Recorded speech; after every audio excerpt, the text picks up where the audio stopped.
Good afternoon, and I'd like to thank our witnesses for appearing today to discuss how artificial intelligence can be utilized to enhance the Department of Defense's cyber capabilities. We have just heard from experts in our closed session from the U.S. Cyber Command, the Defense Advanced Research Projects Agency, or DARPA, and the DoD's Chief Digital and Artificial Intelligence Office. These organizations all play a crucial role in making sure the department is postured to carry out its national security mission in cyberspace. Recent cyber attacks against U.S. critical infrastructure are a stark reminder of the growing sophistication and persistence of cyber threat actors. To outpace our adversaries in the cyber domain, the department must rapidly harness the advances of AI technologies. This means that the Department of Defense needs capable partners outside of the Pentagon who are moving at breakneck speed to solve our national security challenges. This brings us to our hearing topic today: how the department can leverage AI-enabled capabilities to field exquisite offensive and defensive cyber tools, enhance our ability to detect cyber threats, and automate threat mitigation to gain an enduring advantage in cyberspace. I also look forward to hearing from the witnesses about how the department can be better equipped to counter enemy AI-enabled cyber capabilities and leverage AI to enhance our overall warfighting ability in the cyber domain. Our innovators and tech companies are one of our asymmetric advantages in the cyber fight, but the gap is steadily closing. At the tip of the spear is artificial intelligence. Unfortunately, the Chinese Communist Party understands this all too well. Xi Jinping has spoken about the importance of AI. With the release of DeepSeek earlier this year, it is clear, unless we act decisively and soon, China will not be playing catch-up. We will. U.S. advancements in this critical technology are impressive, and we are fortunate to have some of the best innovators in the world. As Silicon Valley and other leading technology developers continue their research and development of AI at the bleeding edge, our job must be to integrate those tools in a secure but rapid fashion into our cyber capabilities. I look forward to hearing from our witnesses, who all bring unique and firsthand experience about how the department can speed up its use of AI in the cyber domain. Again, thank you to our witnesses for coming here today, and before I introduce them, I'll now recognize Ranking Member Senator Rosen. Well, thank you, Chairman Rounds, and I'd like to begin by welcoming our panel and thanking you all for joining us. This topic has profound implications for our national security, I would say for our personal security, for everything in our world to come. But this is actually my first hearing as ranking member of this subcommittee, and I am really honored to work alongside Chairman Rounds, our colleagues, and each of you on how we can responsibly integrate innovation and the increasing pace of technology, including artificial intelligence, into our national defense strategy and into the hands of our service members to enhance their speed, their capabilities, and their operating picture. Well, of course, all the time we have to balance the risks and rewards concerns of AI and what it teaches us. So with great promise comes great responsibility. We know that our adversaries are developing new AI tools that have the potential to fundamentally shift the nature of warfare. We began to see how new uses of AI can help our own service members counter such threats and take proactive offensive actions in the moment as well. However, the rapid pace of AI innovation also raises really important questions about its ethical implications, its governance, and the security risks it poses as well. We're operating in a new world without guardrails, and we need to tread carefully, balancing such caution with the need to create an environment that allows for innovation and agility. And there are also challenges we must overcome in order to both mitigate the risks of AI and make the most of the opportunities that I know it presents. In particular, we need to further invest in and expand the AI workforce, both at DoD and across the government, across the private sector. We have to increase it everywhere to harness our full potential. I truly believe this. As a former computer programmer, systems analyst myself, I can say from firsthand experience that AI has vastly changed the technology landscape since I began my career. Many of the coding and the programming skills that people like me brought to the table, which form the backbone of what cybercom personnel do every day in both offensive and defensive operations, can now be supplemented by AI. But I know it doesn't replace us, that's for sure. But, however, this does pose its own set of risks, and it creates a deep need for us to invest in that new kind of cyber workforce that is centered around understanding these AI skills. And we continue to have a cyber and AI skills gap. And until we meet that challenge of bridging it, understanding it, being able to see its potential, and at the same time understand how it improves our own potential as human beings, we're going to continue to be at the risk of our adversaries having the upper hand. So I look forward to discussing such challenges today and over the course of this Congress. I thank our panel once again for your expertise and contributions to that effort. And I thank you again, Mr. Chairman. Thank you, and it is a pleasure to have you here on the team with us. And this is one of those subcommittees in which it is very bipartisan. And we have focused on this since the creation of this by Senator McCain back in 2017, I believe. And the path forward, I think, has been made better because of the work that we've done in the past on a bipartisan basis to keep everything on the straight and narrow. I want to thank all of you once again for coming in and participating in this open session. And we have with us today all three of you here, beginning with Mr. Jim Mitre, Vice President and Director, RAND Global and Emerging Risks. Mr. Mitre, welcome. Mr. David Ferris, Global Head of Public Sector, Cohere, welcome. And Mr. Dan Tadross, Head of Public Sector, Scale AI. And I understand that the agreement has been made. Mr. Mitre, you will begin today. So we welcome you for your opening statement, sir. Terrific. Chairman Rounds, Ranking Member Rosen, thank you so much for the opportunity to testify today on the national security implications posed by the potential emergence of advanced artificial intelligence, or artificial general intelligence, AGI. Leading AI companies in the United States, China, and the rest of the world are in hot pursuit of AGI, which would possess human-level or potentially even superhuman-level intelligence across a wide variety of cognitive tasks.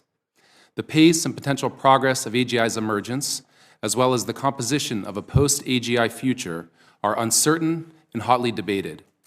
Yet the emergence of AGI is plausible, and the consequences so profound that the U.S. national security community should take it seriously and plan for it. Consider the following. What would the U.S. government do if in the next few years a leading AI company announced that its forthcoming model had the ability to produce the equivalent of 1 million computer programmers as capable as the top 1% of human programmers at the touch of a button? The national security implications are substantial and could cause a significant disruption of the current cyber offense-defense balance. At RAND, we are planning for it. Our work has revealed that AGI presents 5 hard national security problems. First, AGI might enable a significant first-mover advantage via the sudden emergence of a decisive wonder weapon. For example, a capability so proficient at identifying and exploiting vulnerabilities in enemy cyber defenses that it provides what might be called a splendid first cyber strike that completely disables a retaliatory cyber strike. Such a first-mover advantage could disrupt the military balance of power in key theaters, create a host of proliferation risks, and accelerate technological race dynamics. Second, AGI might cause a systemic shift in the instruments of national power that alters the balance of global power. The history of military innovation suggests that being able to adopt a new technology is more consequential than being the first to achieve a specific scientific or technological breakthrough. As the U.S., allied, and rival militaries establish access to AGI and adopt it at scale, it could upend military balances by affecting key building blocks of military competition, such as hiders versus finders, precision versus mass, or centralized versus decentralized command and control. States that are better postured to capitalize on and manage systemic shifts caused by AGI could have greatly expanded influence.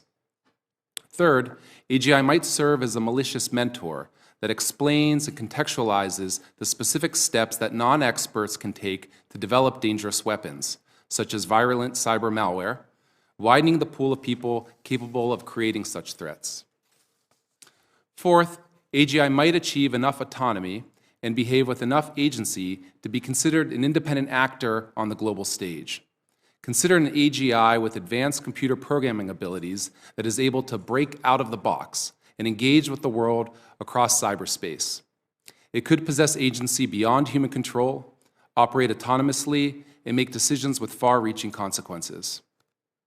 Fifth, the pursuit of AGI could foster a period of instability as nations and corporations race to achieve dominance in this transformative technology.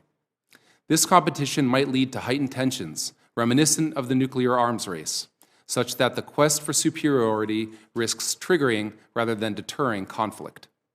Misinterpretations or miscalculations could precipitate preemptive strategies or arms buildups that destabilize global security. As the U.S. Department of Defense embarks on developing the National Defense Strategy, it will have to grapple with how advanced AI will affect cyber along with all other domains. The 5 hard problems that AGI presents to national security can serve as a rubric to evaluate how the strategy addresses the potential emergence of AGI. Thank you for the opportunity to testify. I welcome your questions. Thank you, Mr. Tadross. Unless you folks have agreed on a different, okay. Mr. Tadross. Chairman Rounds, Ranking Member Rosen, members of the subcommittee, thank you for the opportunity to be here today. My name is Dan Tadross. I lead Scale AI's public sector business. Every day, my team is singularly focused on how to bring best-in-class AI into the DoD and other agencies. Scale was founded in 2016, and since that time has powered nearly every AI innovation.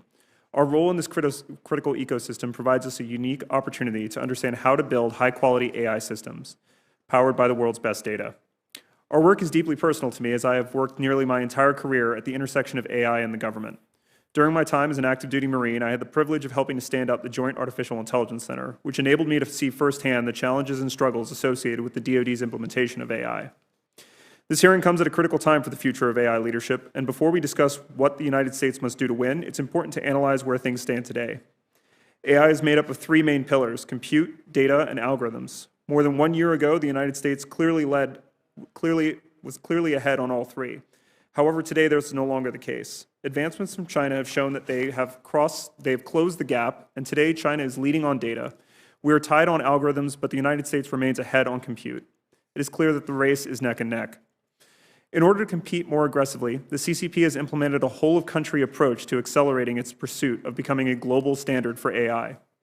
From an investment standpoint, and for the first time in history, China is benchmarking AI investment off the leading tech companies and not the United States government. Last year, China spent at least $1.2 billion on data labeling alone, compared to our under $100 million by the United States. And as part of China's AI Plus initiative, the government established 7 data labeling centers around the country to mainly support public sector application. Beyond data, while the U.S. has been stuck in a research and pilot mindset, the CCP has rapidly increased their investment in fielding AI capabilities. In the first half of 2024 alone, the PLA issued 81 contracts with large language model companies to rapidly grow their capability. To win, the U.S. needs to unleash our technology to the warfighter at an unprecedented pace. When it comes to adopting and implementing AI, the DoD has not launched a new AI program in nearly a decade. For the past 4 years, DoD leadership spent countless hours developing potential use cases for AI, researching and piloting AI systems, and even putting out guidance to stop users from utilizing AI. We still have time, but the window is closing. If we want to win, we must not only buy into a vision, but also take 3 clear and decisive actions. Number 1 is put the right AI foundation in place. To start, the DoD lacks the foundational pieces necessary to build, scale, and implement widespread AI solutions. This needs to change. And we must put in place the elements necessary to expand the use of AI programs, and this starts with data. To truly prioritize and execute this strategy, it requires 2 main aspects: AI-ready data requirements and enterprise-wide AI data infrastructure. The U.S. government is the world's leading producer of both quantity and diverseness of data, but nearly all that data is going unused. If the U.S. wants to turn our data into an advantage, this must change. In multiple NDAAs, this committee has directed, suggested, and tried to require the DoD to prioritize AI-ready data requirements, but it's clear that more must be done. In parallel to implementing the requirement, the department should also set up enterprise-wide AI data infrastructure. This commercial best practice ensures that AI programs are developed in the most efficient and cost-effective manner, and leading tech companies have long realized this requirement for effectiveness, and for that reason, China is mirroring this same approach. Number two is to shift our mindset to be an implementation first. If the U.S. is going to win, we must shift into an implementation first mindset. In order for this to occur, Scale believes that the DoD must first set a North Star related to robust AI implementation in no more than 5 years. This should focus on agentic applications such as agentic warfare and would provide an ambitious vision and enable tangible multi-year plan to reach it. Scale is actively working on deploying the first instance of this in Indo-PACOM and EUCOM through DIU's Thunder Forge effort. Number three is to ensure our acquisition system no longer slows us down. AI is unique in that it is software but needs to be maintained like hardware, which presents challenges for the DoD given that it doesn't neatly fit into a legacy acquisition system. Congress took a strong first step by requiring the DoD to break out AI elements of programs in the future budgets, and it is critical that Congress continues to provide oversight to push the DoD to do so quickly as possible. In addition to proposals like the Forged Act, Scale also believes that we need to continue to look at finding ways to break through the challenges of multi-year budgeting, which is clearly still holding back the DoD's implementation of AI. With these three decisive actions, the DoD will be better positioned to adopt and effectively implement AI solutions. Thank you again for the opportunity to be here, and I look forward to your questions. Thank you very much, sir. Mr. Ferris. Chairman Rounds, Ranking Member Rosen, distinguished members of the subcommittee, thank you for the opportunity to testify today. My name is Dave Ferris, and I'm the head of Global Public Sector at Cohere. I previously served nearly 17 years in the Canadian Armed Forces, including deployments to Afghanistan and Ukraine, and spent the last 2 years of my career on the U.S. Joint Staff in the Pentagon. Cohere is a leader in building AI systems designed exclusively for government and enterprise use, prioritizing privacy, security, multilingual capability, and verifiability. Our expertise spans from building foundational AI models to developing agentic systems. We focus on operationalizing AI, integrating it into real missions under real-world constraints. We partner with allied governments, agencies, and leading global companies. Our primary goal is seamless integration, deep customization, and accessible solutions that deliver immediate, practical value and confidence. We specialize in private deployments, even air-gapped environments where we do not see our customers' data. Today, I would like to highlight 4 key topics of focus gleaned from having worked with high-security cyber defense government organizations. The first key topic is how AI can significantly enhance the Department of Defense's mission, particularly in cybersecurity and intelligence. AI systems can dramatically improve pattern recognition and anomaly detection across vast data sets. They can be invaluable for sorting through and synthesizing huge volumes of multi-source information. And they can help automate a number of crucial tasks to provide early warnings and free humans to focus on making strategic decisions. Similarly, effective AI adoption requires integrating technology thoughtfully with existing workflows. Human AI teaming is crucial, and ensuring AI tools have user-friendly interfaces helps build trust and maximizes operational value. A second key topic is to consider how AI can help fight back against competitor nations and malicious actors that are already employing AI-enabled cyber capabilities. Reports have shown these countries are automating their intrusion attempts, using AI to generate deceptive deepfakes, develop more convincing phishing lures, and create information warfare. To stay ahead of these AI-augmented threats, DoD must likewise incorporate AI across its offensive and defensive cyber operations.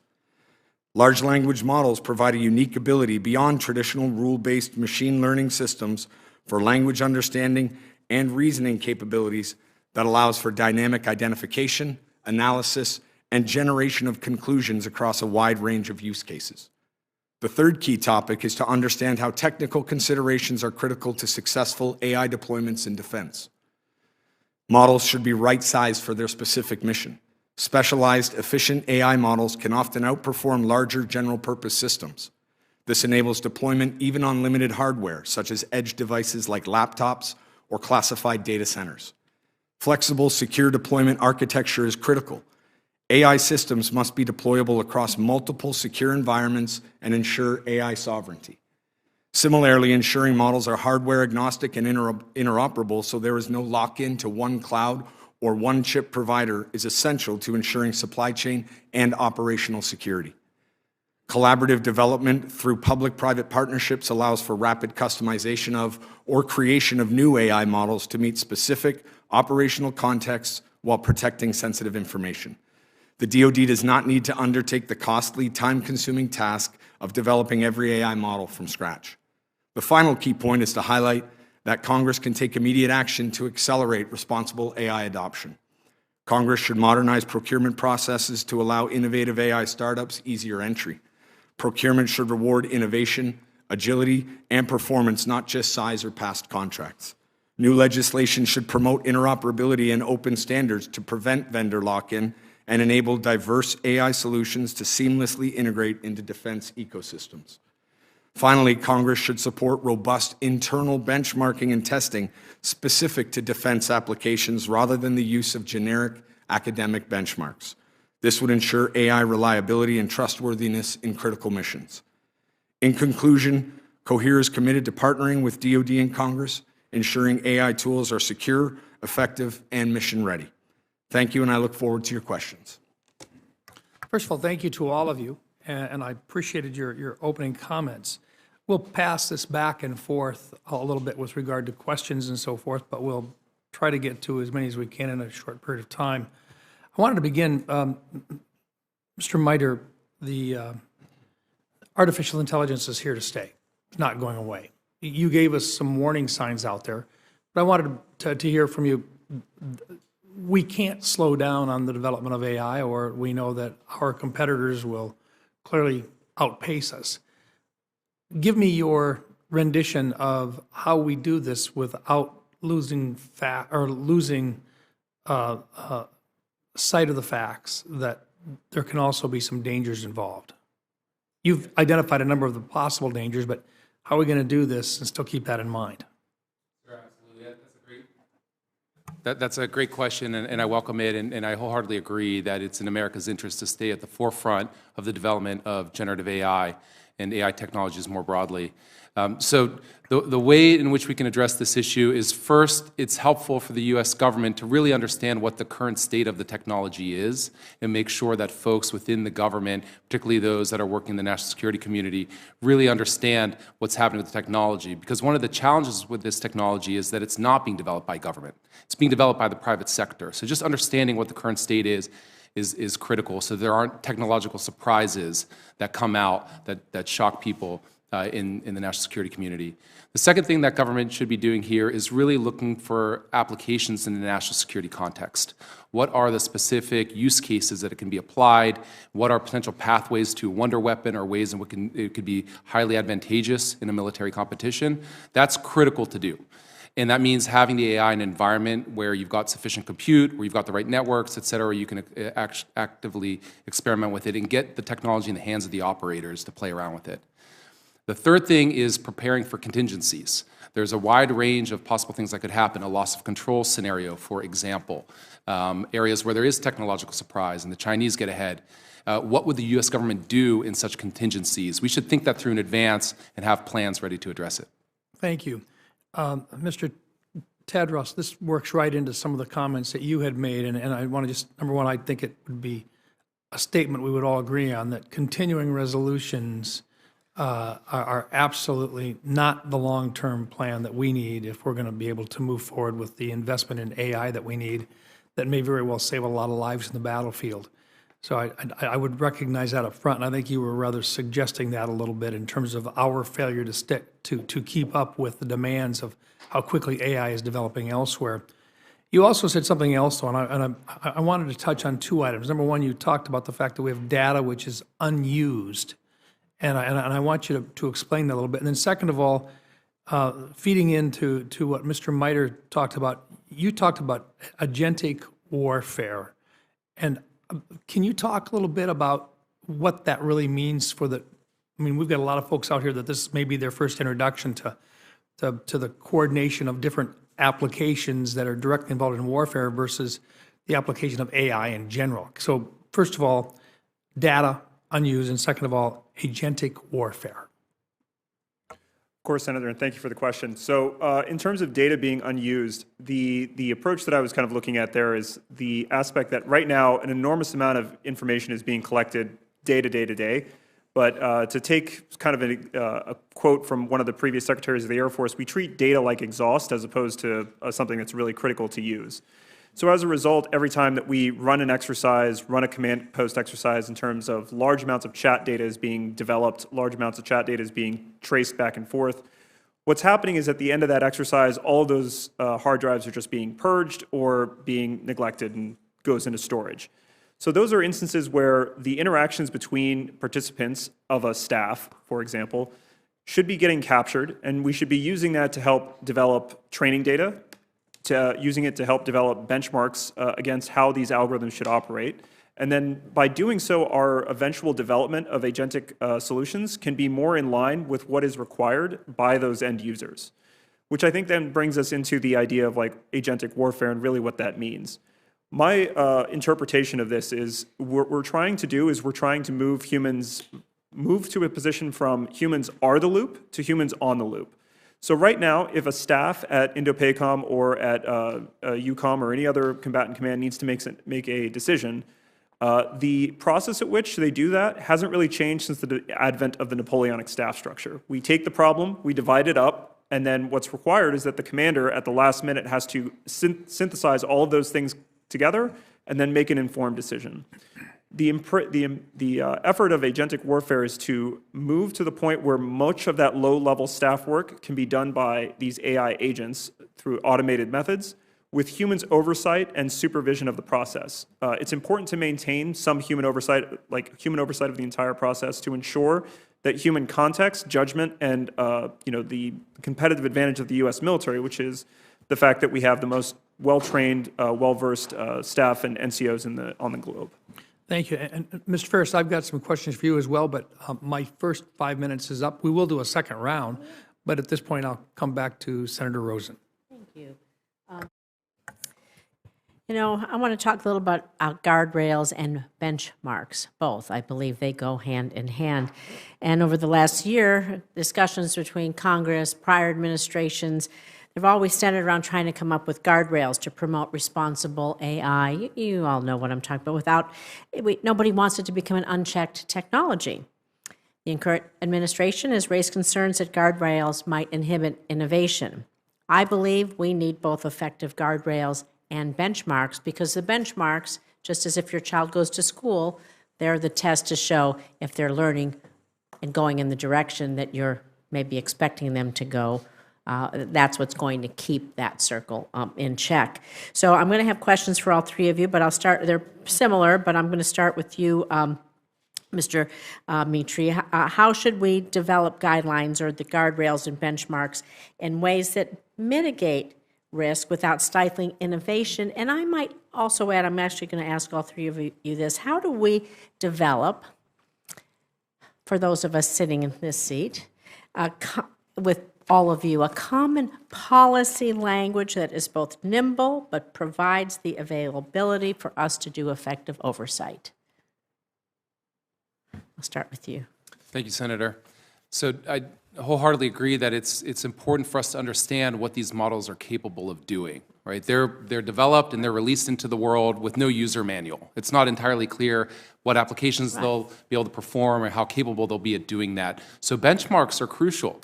Particularly in a national security context, it's helpful to understand what might the latest generation model be able to do in terms of offensive cyber, defensive cyber capabilities, in terms of potentially informing non-experts on how to go about designing a bioweapon that could be highly transmissible and lethal, et cetera.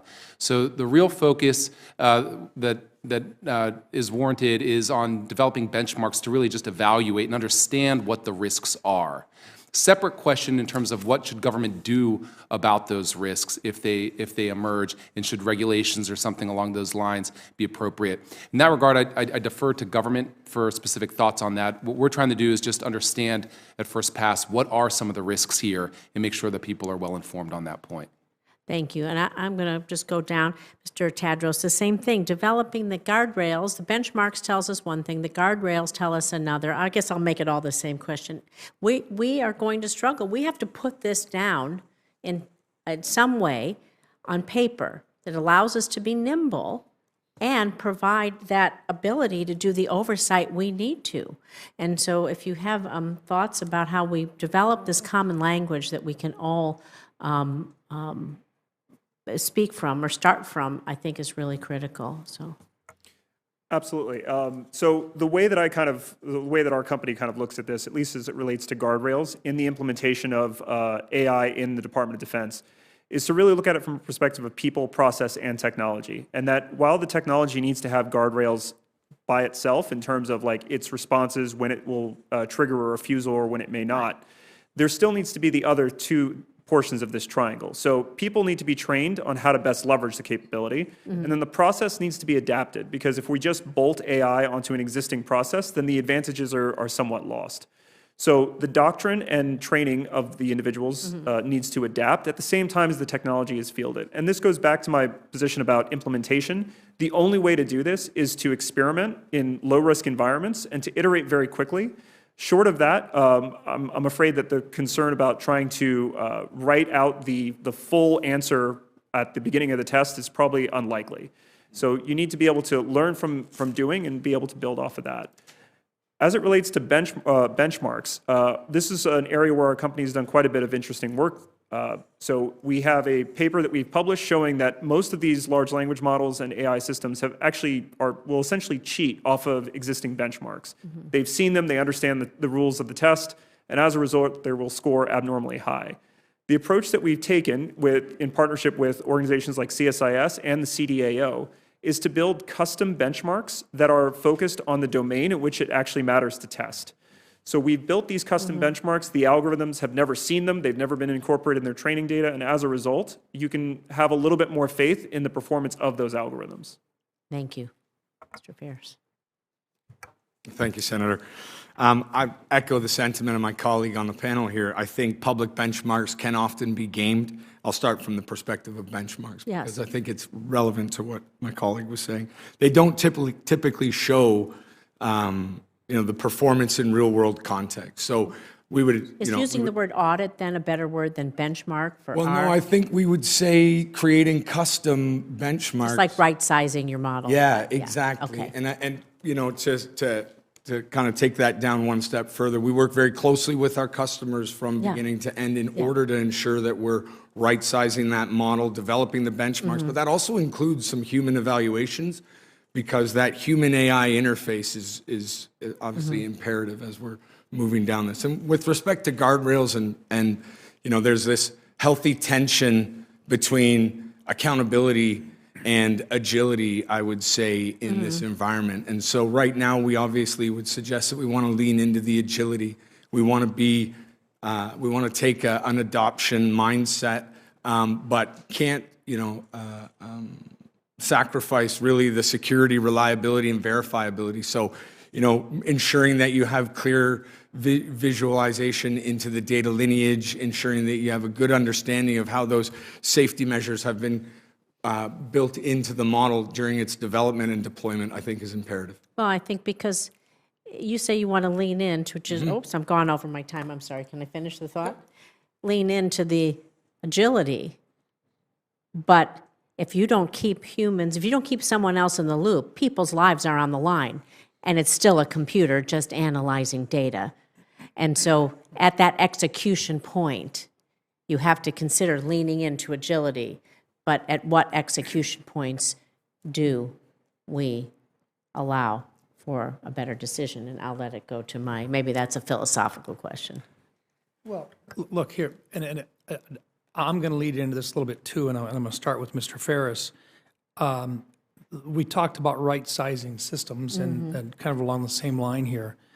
I'm going to compare that because I'm not sure if I'm thinking the same thing that you're proposing, but loitering munitions, as an example, we have clear evidence that in the Nagorno-Karabakh war between Azerbaijan and Armenia, loitering munitions were used. They were able to, as basically unmanned aerial vehicles, they moved into a particular kill box, identified targets that were there, and then without a human in the loop, they were able to identify the types of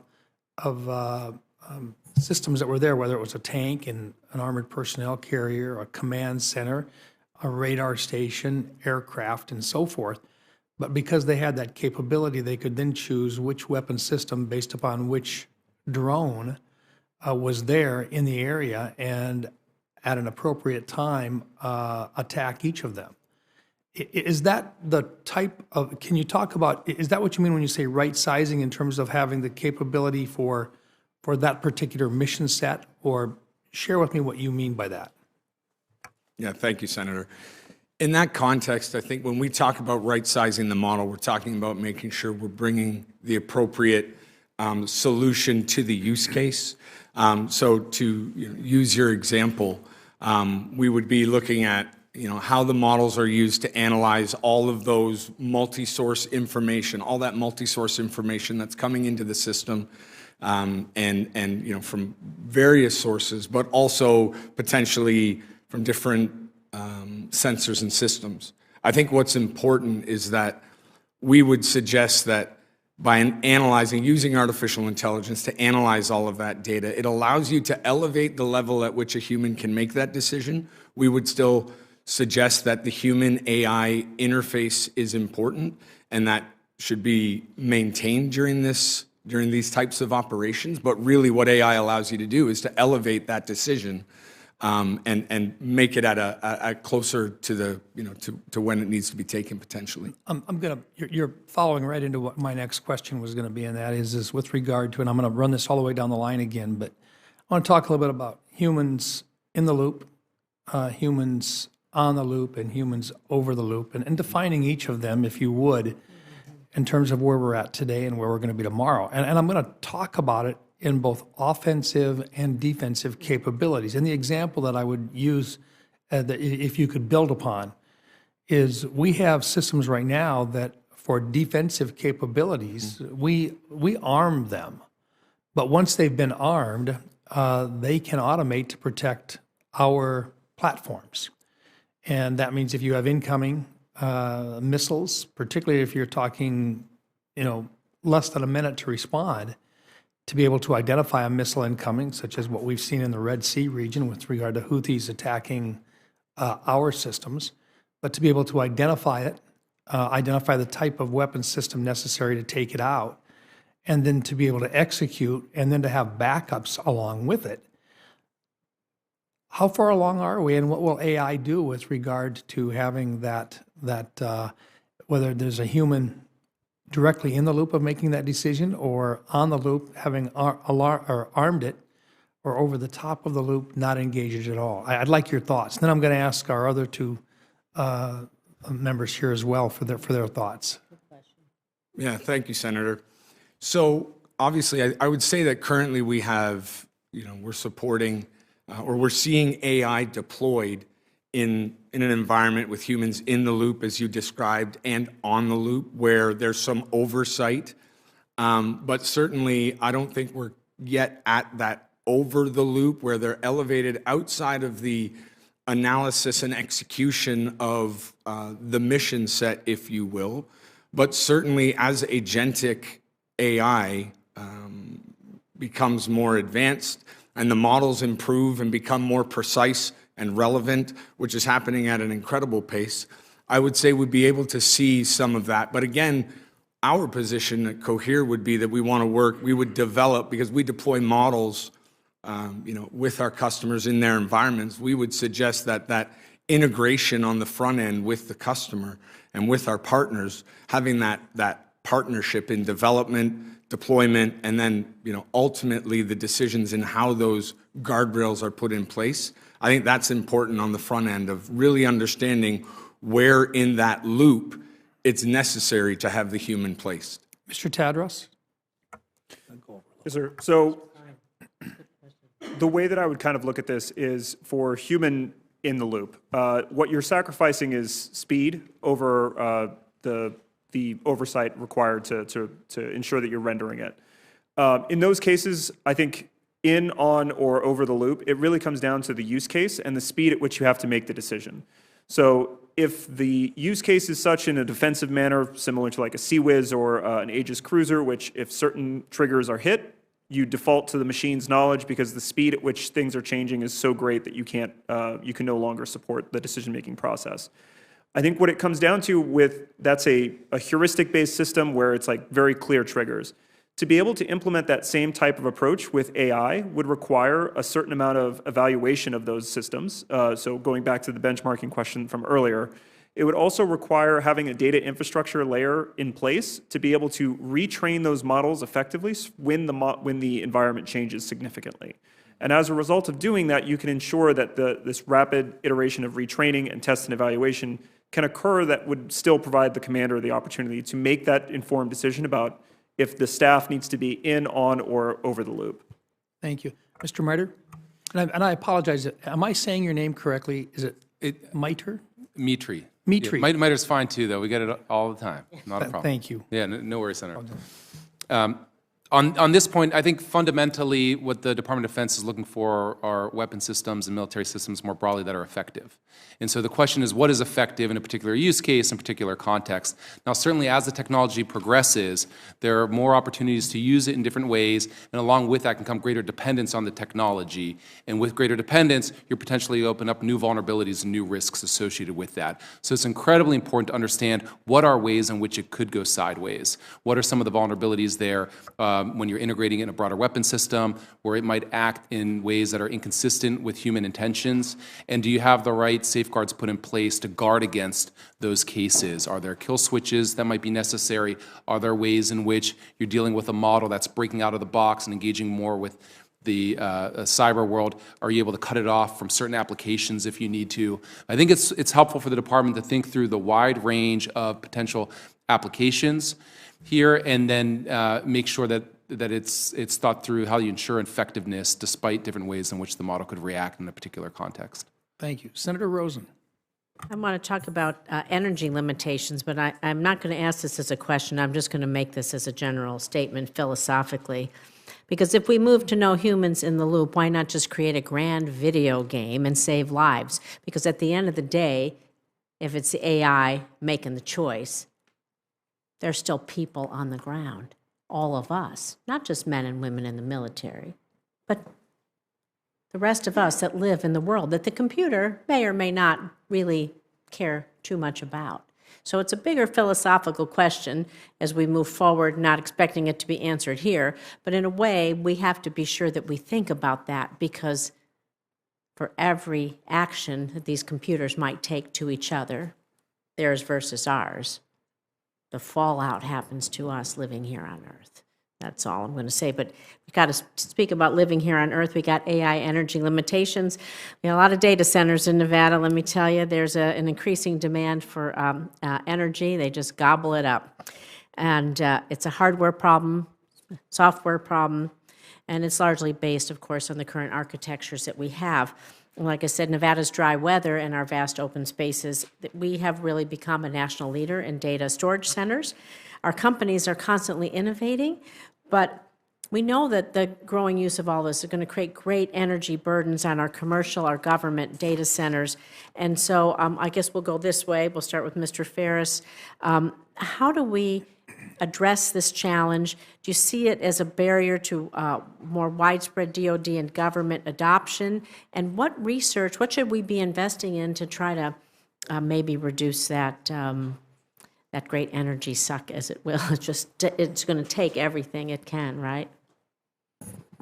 Yeah, thank you, Senator. I think, so Cohere, this is actually fundamental to our company. We build custom models and designed to be efficient and deployable in the environment that our clients and customers are working in. So in pursuit of that efficiency, a couple of things. One, we're chip agnostic and cloud agnostic. So that means we've had to focus on building our models in somewhat of a resource-constrained environment. So we've What if built. you put it on tanks? You've got heat.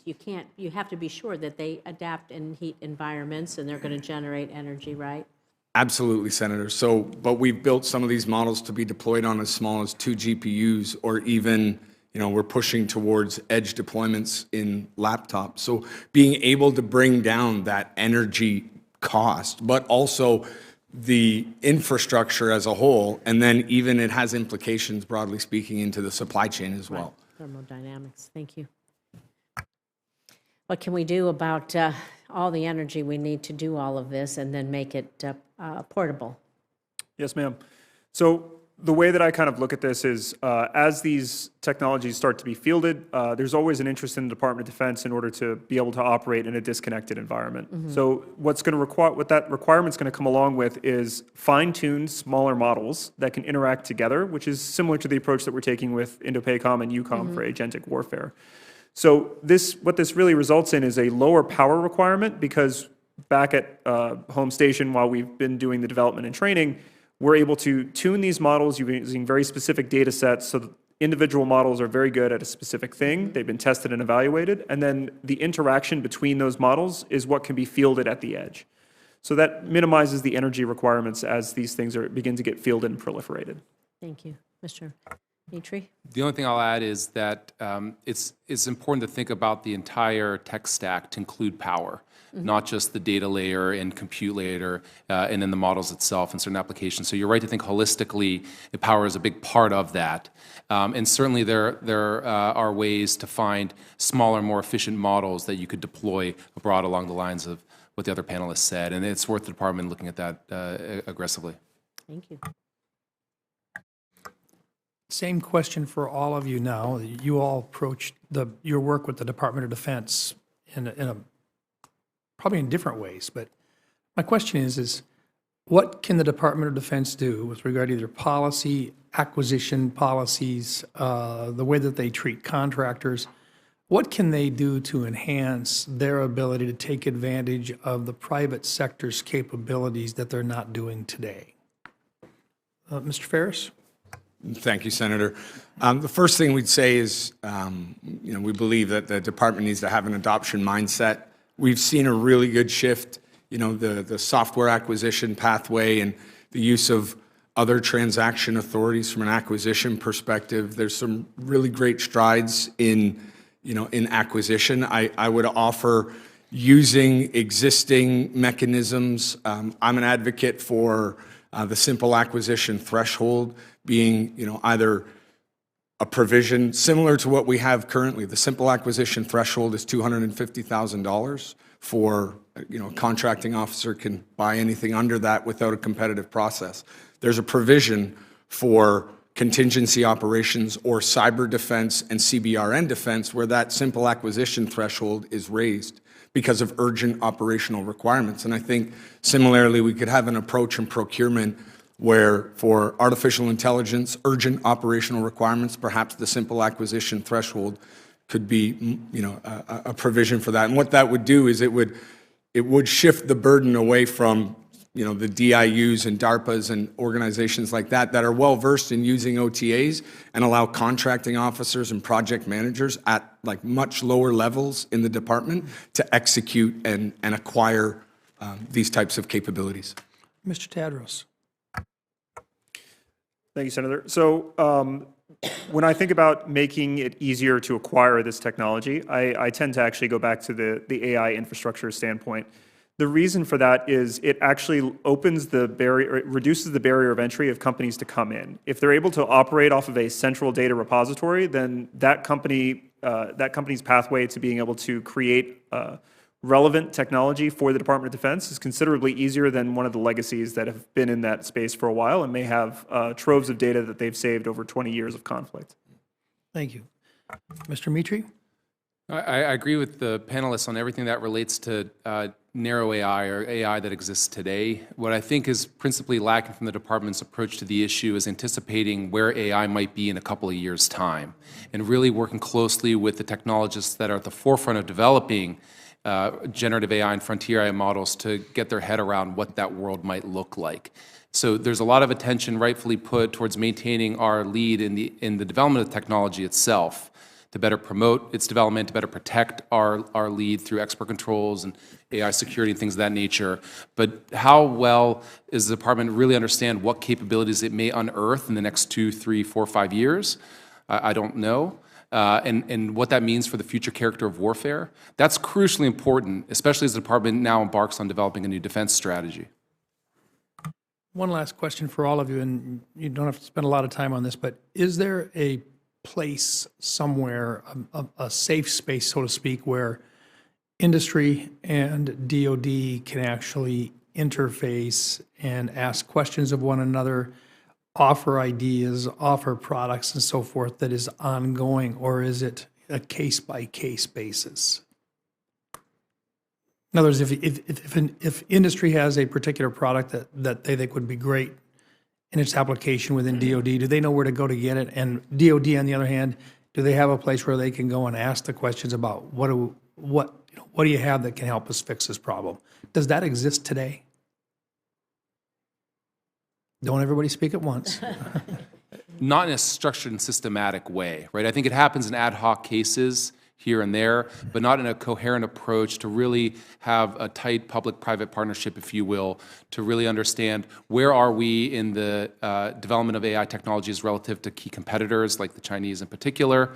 What are things that we need to be doing to make sure that America maintains that lead? DeepSeek's a great example here, where surprises like that can come out and people wonder, well, what does that mean in terms of where we are? I don't think we have that kind of environment to enable that constant flow of communication, especially when in a cleared environment where you can have more sensitive conversations with key experts in terms of what's happening with this technology and what the U.S. government needs to be doing in partnership with the private sector to maintain America's lead. Thank you. Any other thoughts? Yes, Senator. So I think the closest that I've seen of that existing is Project Maven, where the efforts behind that was to bring technology into the Department of Defense in a very aggressive manner. And because they took that approach, and because you had a single program that was well-funded, well-organized, and manned by the right individuals, what you end up with was a situation in which they were seeking to find as many technology experts as they could, bring them and figure out ways to get them into the department to satisfy a mission requirement that was set forth. Thank you. Ms. Ferris, anything? I'll just add that, echo that it is very ad hoc and unstructured. However, I think that's precisely why actually, people like us end up staying in these types of companies and working in them for as long as we do, because it's important to know those pathways, know those venues in which these conversations do unfold, and how to get after, getting in front of the government customer as quickly and rapidly as possible, especially when you do think you have something that can support the mission. So, it's a little bit, at this point, it's experience for some of us where we can find that opening and get in front of the department. Thank you. Senator Rosen. I have one last question. I think those of you who don't know, Maven means know-it-all in Yiddish. I should say we should have the Maven Marketplace. How about that? There you go. Maybe that solves what you need. And anyway, but what I want to talk about and just finish up with, we can't do any of this without building our AI workforce, and that is something that Congress can help invest and promote, and we can only go as far as we are willing to invest in all of that, and it's just so very important. So for all of you, as we just finish up in our last few minutes, the workforce issues that you see in adoption of AI, what do we need to do to grow? Well, coders, engineers, all of the things that we have to do to build out this robust workforce, because these are the kinds of things that Congress does work on and does fund. What advice would you give to us? No one starts in the center. We started on the ends. We'll start with you. And I think it's a good way. That's something that is in our wheelhouse. And work on that Maven Marketplace, will you? There you go. I'm going to trademark that name. You heard it here first. Absolutely, Senator. So I can say that I'm actually very, very proud of the work that we're doing in St. Louis.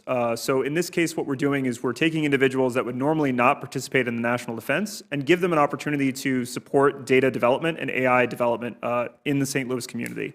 So in some cases, what we've done is taken individuals off the five-guy fry line, trained them on how to look at electro-optical imagery, gotten to the point through training that they are then able to look at synthetic aperture radar, get them to the point where they have a clearance, and then even elevate them even further so that they're able to pass certain imagery tests. So like community college certificate programs to bring people into the workforce, as we say, even things like that, right? Yes, ma'am, and give them an opportunity to kind of participate in that national defense. This is an area where like Scale believes very strongly in kind of elevating this workforce in order to support the needs of the national defense in this space. Yeah, perfect. Mr. Ferris. Thank you, Senator. I agree. I mean, I think what we would say, we try to partner with, it's a public-private partnership that's extremely important, and workforce development is critical as part of the body of work that the department and really the government needs to undertake to achieve the advancement in AI that we're hoping for. So, but within the company, we do partner with educational institutions and within the community, and we're searching for ways to continue to grow that workforce. I do think it's a collaborative process that we need to take with the government and work in concert on it, because, from a Cohere perspective, we want to be, in terms of our deployment and how we work with our customers, it's really early on. So we want to make sure that we're contributing to the workforce development in a way that's meaningful for the department as time goes on. Right. Mr. Mitre. This is not exactly my area of expertise, but in my experience, there's no more compelling reason to go work in government than for the mission. So emphasizing that as the key ability to attract top technical talent, I think, is crucial, as is giving them opportunities to develop their skills. And that requires actually having the right compute infrastructure and networking analytic tools available so that they can grow and develop their skill set while in government. That's often a challenge to bring together. But there's a broader point than just the technical talent, the AI talent skill set here as well. Given advances in AI, it's going to impact all elements of the workforce. And so what we're seeing in the private sector right now, by way of analogy, is those companies that are better leveraging AI are outcompeting companies that don't have it. And so I think that's likely what we could see in the military context too. Those militaries that are fully embracing and applying it across a range of applications are going to be at a significant advantage relative to those militaries that aren't. And so I would think a little bit more holistically on the workforce dynamics here. Thank you. Appreciate it. Well, with that, let me take the opportunity to thank all three of our presenters here today, Mr. Jim Mitre, Vice President and Director, RAND Global and Emerging Risks, Mr. David Ferris, Global Head of Public Sector, Cohere, and Mr. Dan Tadross, Head of Public Sector, Scale AI. We thank you for participating in this open discussion today. It's been very, very helpful. And my thanks also to my Vice Chair, Ms. Senator Rosen, for participating today as well. We appreciate that. And unless you have any closing comments? Thank you for being here. Thank you for your work, and look forward to continuing to work with you and the ideas you have. And with that, this subcommittee hearing of the Cyber Subcommittee is now closed.